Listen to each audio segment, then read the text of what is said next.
Hello, boys and girls. We finally got a game of Blacklight Tango down. This is my first decent game. I go 26 and 3. When I first popped this in, I noticed a couple things right off the bat as the grenades. Oh, there you go. You can see it right there. Grenades are hard to chuck. You got to be really precise with them. It seems like the objects in the game, even though you think that you're not going to hit them, you sometimes do. I don't know. It's odd. But I only died 2 more times beyond that, so no big deal. Um, First thoughts are spawn trapping is the only way to really play this game. It's sad to say, but that's just that's just the facts of the matter. The team who spawn traps will be the team that wins. So usually games start out where everybody rushes to the middle, then eventually the better team will push you back into the spawn. As basically that's all I do this game, and I've cut a little bit out because it was a long video, so I don't cut out any kills, but a lot of downtime. So this map is Dropzone, maybe. So far it's the most balanced map that I got them pushed back in their spawn and they're just jumping out to die. I mean, the game before this, I had the exact opposite happen to me. I think I went 16 and 22, and the other team sat outside my spawn chucking grenades and waiting for us and picking us off. It's really annoying. I don't know if they are going to... There's really no way you can fix that, so it's just part of the game. So I guess we'll see how that unfolds as I get more playtime on it. But right now, that's my biggest complaint about this game, hands down. So I mean, I know there's spawn trapping in Modern Warfare, but at least if you get spawn trapped in Modern Warfare, it's because you're the lesser team. And this one, you can just sit back in their spawn and chuck grenades, so kind of annoying. But we can talk about the gameplay a little bit here. You can see that I burst fire all weapons, as I'm sure anybody who's played it has figured out that's the way to go. This right here is an assault rifle with I think it's kind of the close combat version. I've customized it a little bit. It has the shorter stock and the shorter barrel, which increases damage but decreases range. You always want to aim for the head in this game. That's the way to go. Aiming for the body will kill them in a timely manner, but if you want to kill them instantly, you go for the head. And here's the HRV, which it's very powerful. It'll let you see where enemies are at through walls and etc. But you have to time it right, because you see I timed it there wrong and I paid for it. This game could have been a lot better if I wouldn't have used that stupidly, but this is probably only my 20th match and I'm still kind of a noob, so...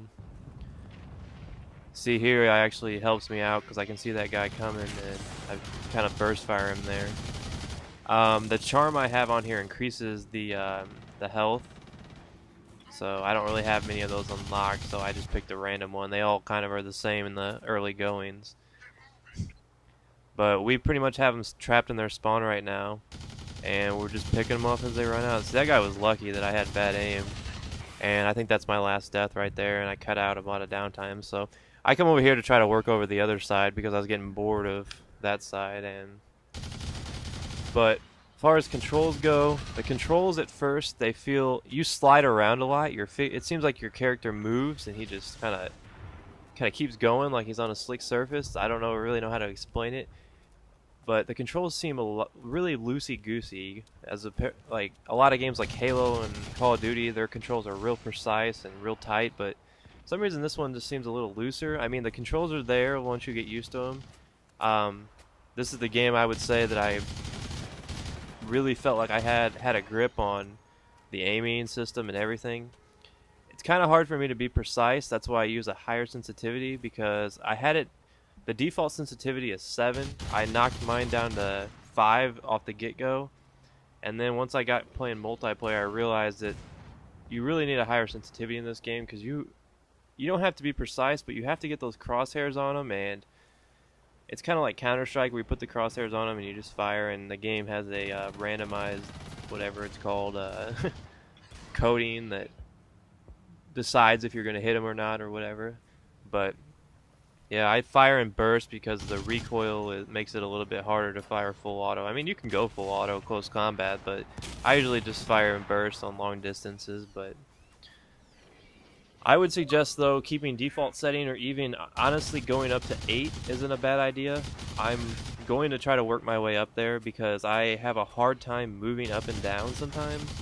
Like, I have to really sit there and try hard to get the crosshairs to go where I want. But the best tips I can give you for, you know, kind of being successful at this game, if you're... I would just stay away from your spawn, honestly. Once you spawn, try to get out of there, unless you're spawn trapped. But I stay towards the outsides of the map, like most people would probably suggest that's a good strategy, but running down the middle is going to get you killed. I mean, just like any first-person shooter, people sitting in the middle are the fish in a barrel just coming around. So I worked on this map, I worked this side over here because most of my other teammates were on that side.